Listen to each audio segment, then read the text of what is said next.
Lisans artinya ijazah. Ini orang sudah dapat ijazah untuk mengajar.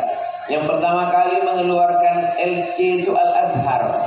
Setelah itu seluruh perguruan tinggi, ulama-ulama Al-Azhar datang ke kota Al-Madinah Al-Munawwarah, diundang oleh Raja Saudi Arabia ketika mau mendirikan Universitas Madinah. Itulah maka orang-orang yang tamat Madinah pun LC juga titelnya.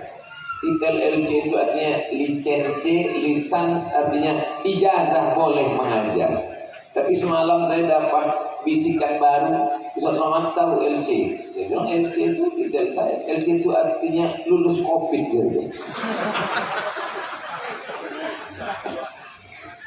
Jadi rupanya Sudan membuka universitas Islam tertua 100 tahun lebih umurnya, namanya Omdurman Islamic University, Al-Jamiah Al-Islamiyah Omdurman. Datanglah dosen-dosen dari Al-Azhar mengajar ke sana, maka titel orang dari Sudan pun LC juga. Dan Al-Mukarram Ustadz Tengku Dahlan Yusna LC-nya dari Sudan. Saya dari Sudan juga, bedanya beliau 2010 sudah tamat dari Sudan, sedangkan saya 2017 baru mendaftar ke Sudan. Jadi beliau jauh di atas saya. Kalau diibaratkan sepeda motor, beliau kap 70. Jadi tahun tinggi, lama. Kalau saya ini Kawasaki Ninja yang keluaran terakhir. Bapak Ibu yang dimuliakan Allah Subhanahu wa taala, maka itulah mengapa ini disebut dengan Ma'had As-Sudaniyah. Kami sebagai alumni Sudan bangga. Kalau ditanya orang nanti saya, Ustaz tamat Sudan, iya. Tahu Ustaz pesantren tahfiz Quran Sudaniyah yang di Medan? Oh, itu kami itu. Kita ini kan selalu mengakui kalau yang hebat-hebat. Tahu Ustaz As-Sudaniyah yang di Medan? Oh ya, itu kami alumni Sudan itu. Pernah Ustaz ceramah di sana. Itulah nampaknya kau belum subscribe lagi.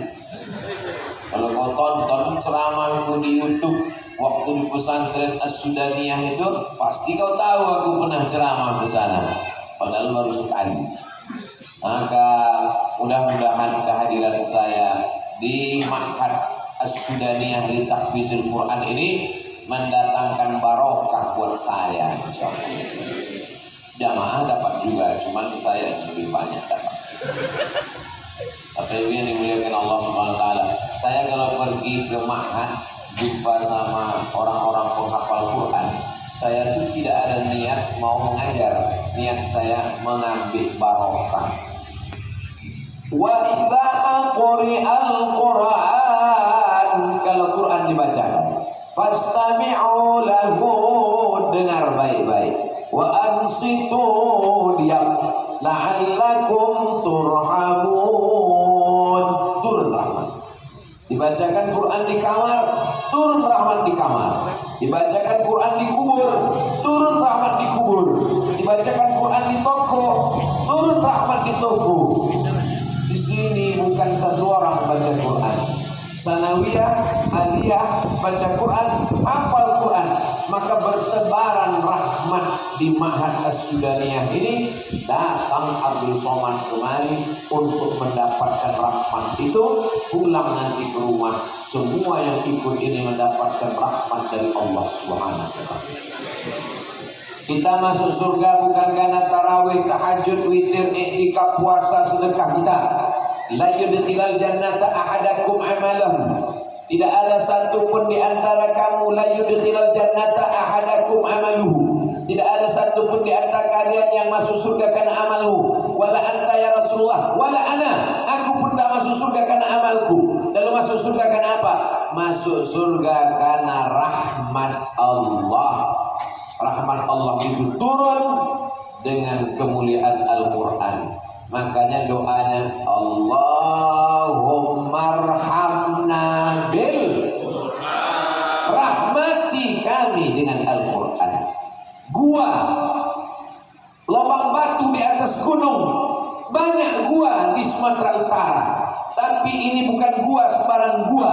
Berlomba-lomba nenek-nenek pun naik ke atas, menggeletar tangan nenek itu. Saya tengok mendaki gua Hira. Kenapa gua itu menjadi tujuan? Karena di situ turun Iqra bismi rabbikal ladzi khalaq, khalaqal insana min 'alaqin, iqra wa rabbukal akramul ladzi 'allama bil qalam, 'allamal insana ma lam ya'lam. Bulan Januari, Februari, Maret, April, Desember, banyak bulan, tapi bulan itu dimuliakan Allah. Kenapa? Karena di bulan itu turun Al-Quran. Satu-satunya bulan yang dituliskan dalam Al-Quran, Syahrul Ramadan alladzi unzila fihil Quran. Malam Senin, malam Selasa, malam Rabu, malam Kamis, malam Jumat, banyak dimuliakan Allah. Inna anzalnahu fi lailatin qadar. Karena pada malam itu diturunkan Al-Quran. Malam menjadi mulia karena turun Al-Quran. Makkah menjadi mulia karena di situ turun Al-Quran. Gua Jabal Nur menjadi mulia karena di situ turun Al-Quran. Maka rahim ibu akan menjadi rahim yang mulia kalau rahim itu melahirkan anak-anak penghafal Al-Quran. Kepala bapak menjadi kepala yang mulia. Kenapa? Karena kepala itu akan dipasangkan mahkota tajun minan nur, bukan mahkota raja, tapi mahkota dari cahaya, dan itu hanya didapatkan dari anak-anak para penghafal Quran. Maka yang sudah mendaftarkan, apalagi menjadi alumni, alhamdulillah. Bagi yang belum daftarkan, segera sebelum tanggal penutupan berikut ini. Tapi yang dimuliakan Allah Subhanahu wa Ta'ala, ini umat ini sekarang sedang sakit. Umat ini sekarang dari ujung kaki sampai ujung rambut sakit. Ujung rambutnya sakit apa? Ketombe, rambut gugur. Kakinya sakit apa? Rematik, asam urat. Bagian tengah badannya sakit apa? Asam lambung. Dari ujung rambut sampai ujung kaki sedang sakit. Semua orang yang menjenguk, menengok, tak ada yang memberikan solusi. Semuanya asal menengok, tak sampai hari Jumat selesai. Tak ada satupun yang memberikan obat. Maka pada kesempatan ini kita bahas penyakit umat ini. Kenapa itu yang Ustaz bahas? Karena temanya adalah peran pondok pesantren dalam mewujudkan generasi berakhlakul karimah. Pada kesempatan ini saya bahas 5 penyakit. Kenapa sedikit kali Pak Ustaz? 5 itu aja pun udah parah kali. Ini pun penyakit yang kronis, yang akut. Adapun ibarat penyakit yang kita bahas nih, jantung koroner, diabetes mellitus, sakit kanker. Adapun penyakit kurap panu dan kadas, Bapak Ibu uruslah sendiri. Penyakit yang pertama namanya penyakit liberalisme. Ada patung di Amerika, tangan menunjuk begini, nama patungnya Liberty. Liberty artinya pembebasan. Liberalisme, anak-anak kita diajarkan hidup bebas tanpa ada ikatan. Kok kenapa pakai celana panjang? Karena agamaku Islam melarang menampakkan aurat. Ngapain kau mau diikut-ikut, diikat-ikat? Kita hidup lahir bebas, lahir telanjang, hiduplah telanjang. Sudah ada nama alirannya nudis, bebas mau pakai apa saja. Kau kenapa tak minum khamar, tak pakai sabu, tak mengisap ganja, tak pakai narkoba? Karena larang oleh Islam, haram. Hidup bebas, hidup hanya sekali, mabuklah sampai mati. Di-share melalui internet, ditebarkan pemikiran jahat ini melalui Facebook, Twitter, grup-grup WhatsApp. Bahkan ada satu website khusus untuk menyebarkan hidup bebas tanpa ikatan. Maka Islam melarang kita untuk kemaslahatan diri, agama, dan bangsa. Kulu, makanlah, silakan makan, bebas. Tapi ada yang tak boleh dimakan. Innamal khamru, khamar, wal maisir, judi, wal ansab, menyembelih binatang untuk berhala, wal azlam, mengundi nasib, rijusun najis min amali syaitan, perbuatan setan. Fajtanibu. Perempuan mau pakai pakaian silakan, tetap ditutup, jangan sempit, jangan transparan, jangan nampak bentuk, jangan soleh jahiliyah. Dulu orang mencaci maki, sumpah serapah, cadar. Ini tradisi Arab, bebuih mulut orang mengejek cadar. Didatangkan Allah Covid, laki-laki pun mencadar. Baru kau tahu, mudah bagi Allah Subhanahu wa Ta'ala. Dulu kalau ada orang bercadar menjadi pusat perhatian, terbuka biji mata orang lain. Sekarang yang tak bercadarlah yang diperhatikan prokes. Mana cadar? Mana cadar? Ini doa-doa orang bercadar nih, Covid ini datang. Salah. Saudara yang dimuliakan Allah Subhanahu wa Ta'ala, maka Allah kalau mau membalas mudah saja bagi dia. Innama amruhu idza arada syai'an ayyakula lahu kun fayakun. Kau ejek agama Allah, kau katakan tak usah diikat-ikat, tak usah kami dibatas-batasi, kami mau hidup sebebas-bebasnya. Maka sesungguhnya Allah Subhanahu wa Ta'ala memberikan ikatan karena dia sayang kepada kita. Hurrimat alaikum ummahatukum, jangan kau nikahi emakmu, wa banatukum, anak perempuanmu, wa akhawatukum, saudara perempuanmu, silakan kau nikah. Tapi ada yang tak boleh dinikahi. Sekarang mereka mau bebas sebebasnya, semua boleh dinikahi. Bahkan ada satu orang di Eropa menuntut, mengadukan gugatan ke pengadilan supaya dia bisa menikahi anak kandungnya sendiri. Bayangkan itu. Ini sudah gila dunia ini. Maka ini salah satu penyakit manusia modern, namanya liberalisme, aliran yang mau hidup bebas tanpa ikatan. Menikah dalam Islam mesti ada akad, ada wali, ada saksi, 2 orang adil saksinya, ada ijab, ada qabul, ada mahar. Lalu dia mau bebas tanpa ikatan. Namanya kumpul kerbau. Kata orang Jakarta, kumpul kebo. Bebas tanpa ada ikatan. Yang hidup saya, yang berzina saya, yang berdosa saya, yang mau masuk neraka saya. Kenapa ente mengurus urusan saya? Begitu entengnya mereka berkata. Lalu orang yang tak mengaji pun bingung menjawab. Betul juga kata kau ya. Kalau gitu kau adalah masuk neraka. Padahal dalam Islam ada namanya amar ma'ruf nahi. Itu yang dibacakan anak kita tadi. Wal takum minkum ummatun yad'una ilal khair. Ajak orang buat baik. Wa yanhauna 'anil munkar. Larang orang buat mungkar. Kalau tidak kita lakukan amar ma'ruf nahi mungkar ini, nanti orang akan semaunya saja hidup bebas tanpa ikatan. Terserah saya, mata-mata saya, telinga-telinga saya, duit-duit saya, yang buat dosa saya, jangan urus-urus saya. Memang yang punya mata kau, yang punya telinga kau, yang buat dosa kau, yang masuk neraka kamu. Tapi kalau azab Allah datang, yang kena bukan cuma rumah kau aja, bodat. Bilang sama dia, lengkap sama bodat-bodat.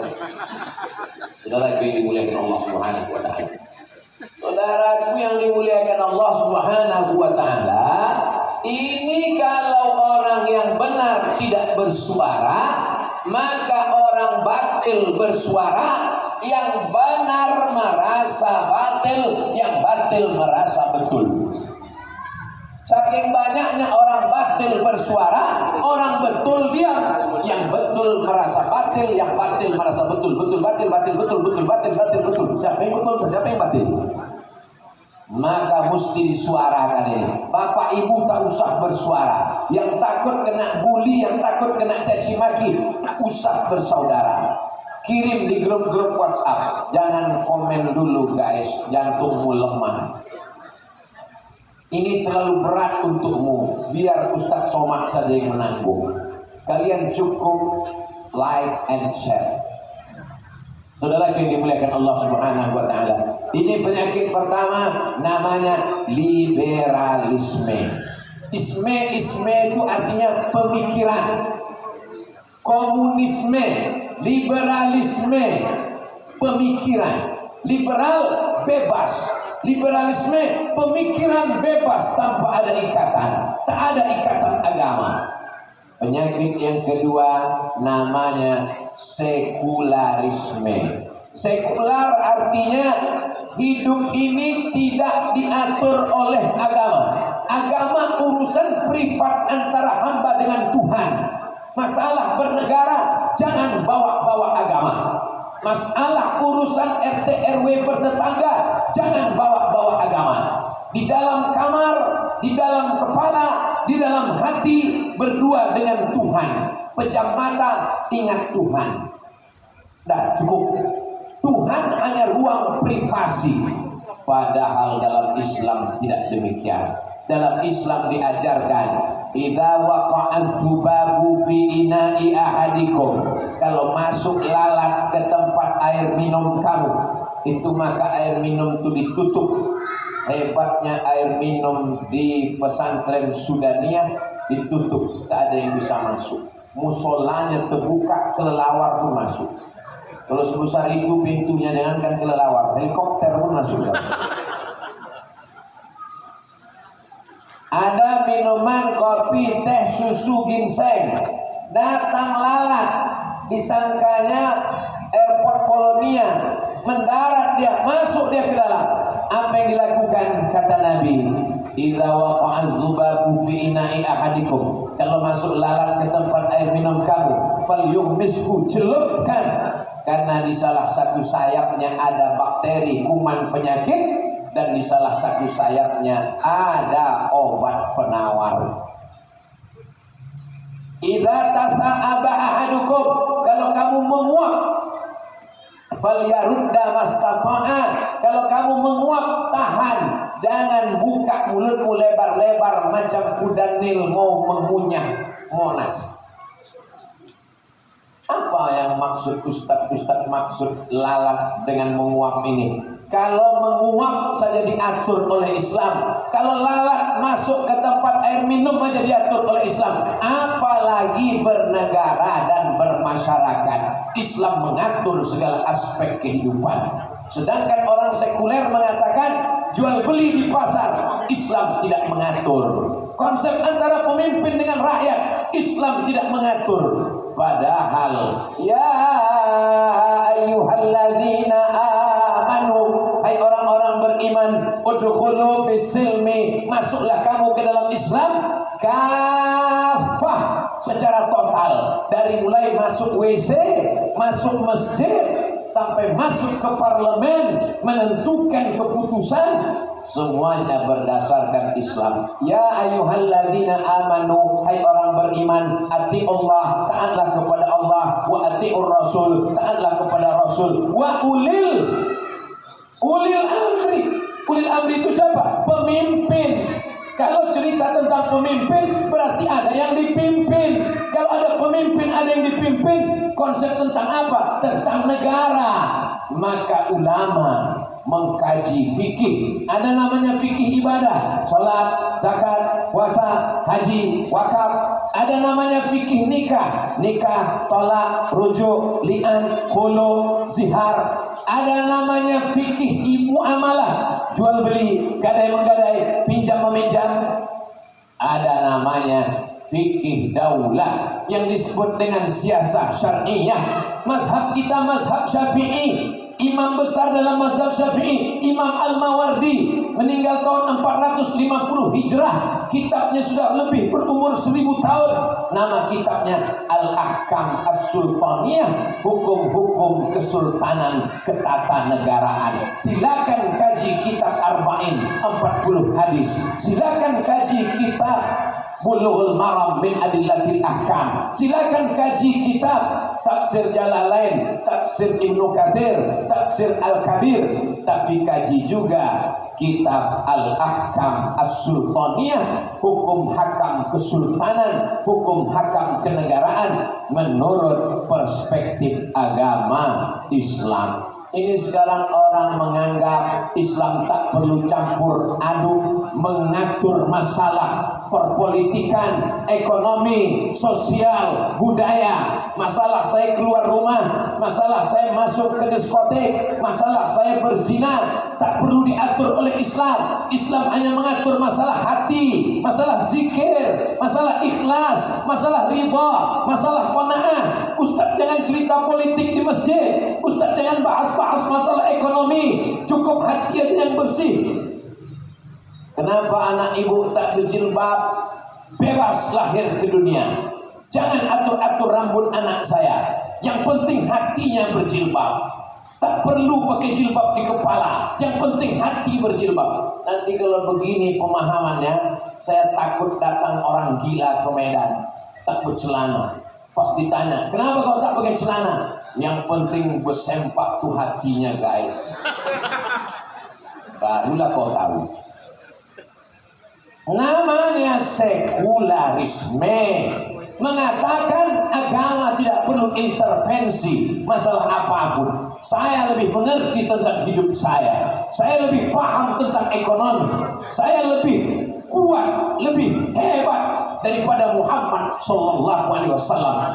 Nauzubillah, summa nauzubillah. Maka kita disebut beragama Islam. Islam artinya apa? Menyerahkan kehidupan kita berekonomi, bermasyarakat, bernegara kepada Islam. Itulah makna Islam, berserah kepada Allah. La ilaha illallah. Penyakit yang pertama liberalisme, penyakit yang kedua sekularisme, penyakit yang ketiga namanya ateisme. A tidak, T Tuhan, isme aliran. A tidak, T Tuhan, isme aliran. Ateisme aliran yang mengatakan tak ada Tuhan. Kalau memang Tuhan itu ada, mana dia? Menantang dia. Jadi Pak Ustaz, kalau ada orang menantang kita, mana Tuhan, macam mana Pak Ustaz? Ini negara Republik Indonesia. Tentang Tuhan diatur dalam Pancasila.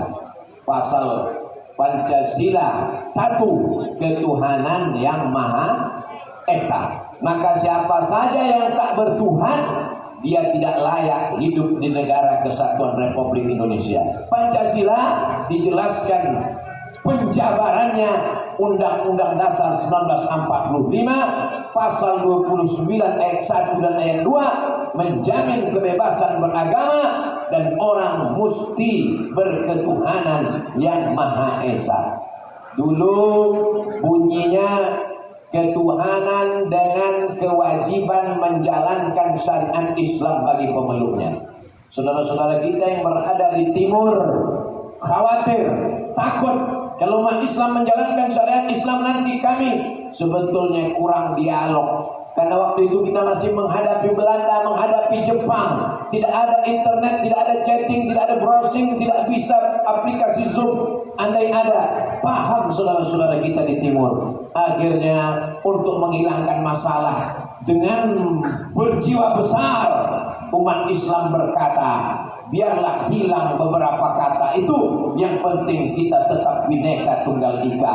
Akhirnya bunyi Pancasila, ketuhanan yang Maha Esa. Maka kata Menteri Agama, alam sahratu prawira negara, hadiah umat Islam terbesar untuk Indonesia adalah Pancasila. Hari ini ada orang entah paham, tak gagal paham, tak otaknya sungsang atau tak berotak sama sekali. Dilaganya pula antara Quran dengan Pancasila. Kau pilih Quran atau Pancasila? Bodoh. Pancasila itu intisari dari Quran. Ketuhanan yang Maha Esa. Qul huwallahu ahad. Kemanusiaan yang adil dan beradab, berakhlakul karimah. Islam mengajarkan akhlak, permusyawaratan. Islam mengajarkan musyawarah. Wa amruhum syura bainahum. Para kiai, para ulama, para habaib merendahkan hatinya, ambil intisari Al-Quran dan Sunnah menjadi rumusan negara. Jadi kalau mau bertanya, pertanyaannya bukan pilih Pancasila. Pertanyaannya adalah pilih Pancasila atau komunis, karena yang berlawanan. Jangan katakan pilih ikan tongkol atau ikan pari, karena sama-sama ikan. Yang perlu kau tanya, pilih ikan tongkol atau daging kambing, karena itu yang berbeda. Yang berbeda adalah antara Pancasila dengan komunis, karena komunis ateis tak bertuhan. Pertanyaannya begitu, kau pilih Pancasila atau komunis? Yang bertanya bodoh, yang ditanya pauk. Tak tahu pauk datang kau ke Medan. Saudara yang dimuliakan Allah Subhanahu wa ta'ala, ini anak-anak kita mesti diajarkan. Kalau tidak nanti dia dibodoh-bodohi oleh orang yang bodoh, atau memang sengaja, memang dia bodoh dulu baru bisa makan. Saudara yang dimuliakan Allah Subhanahu wa ta'ala, penyakit ketiga yang mengerikan adalah ateis, tidak bertuhan. Nanti saya akan mau ke Pekanbaru naik pesawat. Sebelum masuk ke pesawat, saya lewat pintu detektor logam. Begitu lewat di pintu detektor, Ustadz, handphonenya belum keluar, keluarkan handphone. Lewat lagi, Ustadz, jam tangannya belum buka, buka jam tangan. Begitu lewat lagi, Ustadz, jarum pentol ada di dalam. Apa pula jarum pentol? Bukan awak pakai jilbab. Kenapa pintu itu bisa membaca? Karena pintu ada cahaya X-ray, karena pintu ada detektor. Begitu lewat pintu, koper pula tertahan. Ustadz Somad, tolong buka kopernya, macam-macam narkoba kami tengok di dalam. Begitu dibuka, rupanya lah di dalamnya ada oleh-oleh orang Medan, bingka Ambon yang tak pernah dibuat oleh orang Ambon, yang membuat orang Medan. Ternyata di dalamnya ada kue, cahaya X-ray. Kalau dibuka tirai kotak hitam itu tak nampak cahayanya, tapi di dalam itu ada cahaya X-ray yang bisa membaca isi koper tanpa membuka. Begitu petugas curiga, baru dibuka. Jamaah umrah mau berangkat ke kota suci Makkah, curiga orang Saudi Arabia, ini jangan-jangan ada narkoba. Buka koper orang Indonesia, buka. Begitu dibuka, anjing pelacak pun menggonggong tak berhenti. Begitu dibuka, rupanya sambal belacan, bergulung-gulung petai di dalam. Disangka orang itu narkoba yang bergulung. Kenapa bisa ditengok? Karena ada cahaya. Bukalah kotak itu, tengok, ada cahayanya? Tak ada. Kalau cahaya X-ray aja tak bisa kau tengok, apalagi cahaya Allah Subhanahu wa ta'ala. Jadi orang-orang yang berakal, maka dia tak perlu menengok. Aku sudah tahu ada gubernur di sana. Dari mana kau tahu ada gubernur? Cukup menengok tanda-tandanya. Apa tanda ada gubernur?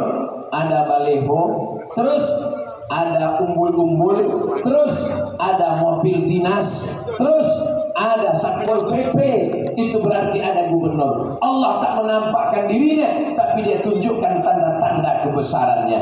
Inna fi khalqis samawati, penciptaan langit, wal ardi, penciptaan bumi, waqtilafil laili wan nahari, perputaran siang dan malam, la ayat, itu adalah tanda-tanda kebesaran Allah. Begitu kita melihat alam semesta, apa kata kita? Masya Allah, tabarakallah.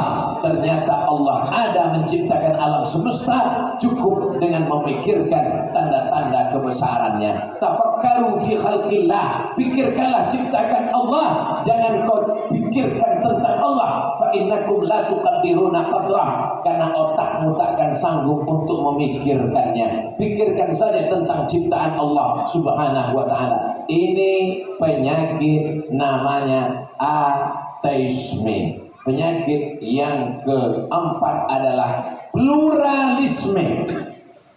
Plural artinya plural jamak, singular satu, plural jamak.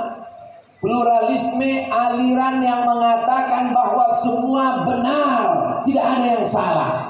Jamak, semua yang jamak ini benar, tak ada yang salah. Ini kalau begini nanti anak-anak kita bisa murtad. Kenapa? Karena dia menyangka semuanya benar. Bahkan apapun yang dia lihat, apapun yang didengar, apapun yang dia tengok, apapun yang dia baca adalah benar. Hancur Islam kalau begini. Maka dalam Islam diajarkan inna dina indallahil Islam, yang dibisikkan ke telinga anak kita, la ilaha. Kalau semua benar, untuk apa Nabi mendakwahi Abu Jahal, Abu Lahab? Kalau semua benar, untuk apa Nabi berkirim ke raja Kaisar, raja Romawi, Kisra, raja Persia, Mukaukis, raja Mesir, Aslim, masuk Islam kalian? Kalau semuanya benar, untuk apa Nabi mendakwahkan la ilaha illallah Muhammadur Rasulullah? Pluralisme menggugurkan akidah. Tapi jangan dipotong ceramah ini. Makanya jangan dengar ceramah potongan semenit 2 menit. Tengok yang aslinya. Di mana ceramah aslinya? Di pesantren Sudania, lengkap full. Tapi kami tak bisa datang karena sudah selesai Pak Ustaz. Kalian tengok aja di channel Abdul Somad Official. Tak ada paket kami Pak Ustaz. Kau cari wifi gratis. Saudara yang dimuliakan Allah Subhanahu wa taala, jangan gara-gara menolak pluralisme lalu engkau memancung tetanggamu yang berbeda agama. Nah, ini perlu diluruskan. Kita menolak pluralisme, tapi kita tetap menghormati orang yang berbeda agama dengan kita. Masalah hidup sosial, bertetangga, satu kantor, satu RT, satu RW. Wala ana abidum ma'abattum wala antum abiduna ma'abud lakum dinukum. Ceramah tentang kerukunan umat beragama di Medan, Sumatera Utara, mubazir. Kenapa? Karena orang Medan paling rukun tentang berbeda suku, bangsa dan agama. Betul apa salah? Hai saudaraku yang ada di Papua, hai saudaraku yang ada di Makassar, hai saudaraku yang ada di Nusa Tenggara, hai saudaraku yang ada di Kalimantan. Kalau kalian mau belajar tentang kerukunan beragama, datang ke Medan, Sumatera Utara. Betul? Apa yang betul? Di Medan ada kampung yang isinya saudara kita beragama Hindu. Betul? Pergilah kalian ke kampung Madras. Dulu zaman aku sekolah di Medan tahun 90 sampai 95 namanya Kampung Keling. Sekarang berubah ke Kampung Madras. Yang suka kabi-kaci-kabi gam coach putahir, datang kalian ke sana. Kalian tengok saudara kita yang berbeda agama. Kalau mau menengok saudaraku yang datang dari bumi Tiongkok, Tionghoa, masih tegak berdiri, rumahnya tak diganggu, rumah cong api. Betul atau salah? Betul. Kenapa mereka dulu datang kemari? Karena bumi yang paling subur menumbuhkan tembakau, daunnya paling lebar, namanya tembakau Delhi. Datang orang beramai-ramai mencari rezeki. Di mana ada gula, di situ ada semut. Maka berdatangan. Ada orang Melayu, ada orang Batak, ada orang Tionghoa, ada orang India, berbagai macam suku komunitas ada di sini. Dan hidup damai, adem, ayam, tentram. Tapi dalam berkeyakinan, anak-anak kita mesti diyakinkan dalam dirinya, inna dina indallahil Islam. Semalam pagi saya sedang menjenguk kakak kelas saya sakit. Selesai keluar dari rumahnya, lewat di gang, jamaah sudah berkumpul ramai menyambut Abdul Somad. Tidak dengan tola'al badru alaina, tak mereka sambut saya dengan sholawat. Mau apa ini ibu bapak? Minta foto. Yang minta foto ibu-ibu perempuan pakai jilbab. Yang memoto perempuan tak pakai jilbab, ada titik di keningnya, namanya Tere, orang India. Yang memoto tak Islam, yang minta foto Islam. Betapa pagi itu saya sedang diajarkan mereka hidup berkawan, bersahabat, bertetangga, tapi mereka tidak kena virus penyakit pluralisme. Ini mesti dibedakan. Kalau tidak nanti anak-anak kita hancur, tak punya pegangan, tak punya akidah, tak punya prinsip. Dalam Islam kita diajarkan berprinsip, berpegang la ilaha illallah Muhammadun Rasulullah. Makanya selesai la ilaha illallah kita katakan kalimatu haqqin 'alaiha nahya wa 'alaiha namutu. Dengan itu kami hidup, dengan itu kami mati, dengan itu kami nanti akan dibangkitkan di padang mahsyar. Sekali la ilaha illallah sampai mati la ilaha illallah, di padang mahsyar la ilaha illallah, di liang lahat la ilaha illallah, ditanya mungkar makir la ilaha illallah, masuk ke dalam surga la ilaha illallah. Penyakit yang terakhir, penyakit yang dulu dibawa oleh Belanda. Setelah Belanda pulang, kita mendeklarasikan kemerdekaan Republik Indonesia hari Jumat bulan Ramadan, merdeka Indonesia. Tapi Belanda masih meninggalkan divide et impera, fitnah, adu domba.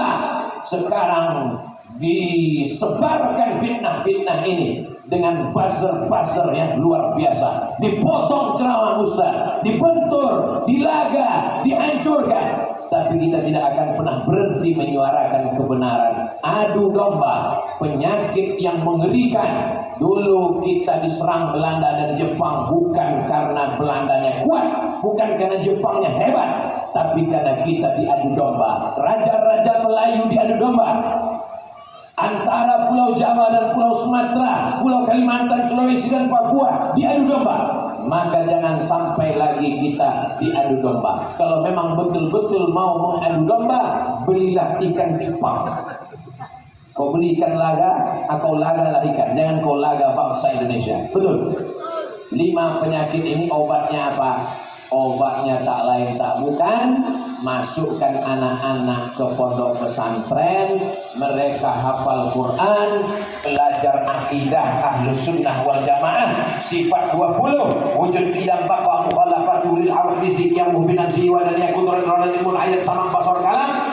Akidahnya Ahlus Sunnah, fikihnya mazhab Syafi'i, akan kuat berakhlakul karimah. Di samping itu dia hafal Quran. Maka selamatlah dia dari penyakit liberalisme. Saya menyampaikan pula yang lupa. Sekularisme, ateisme, pluralisme, divide et impera, adu domba. Penyakit-penyakit yang lain Pak Ustadz akan kita bahas dalam pertemuan di tempat-tempat lain. Umur panjang, badan sehat, insya Allah. Amin ya rabbal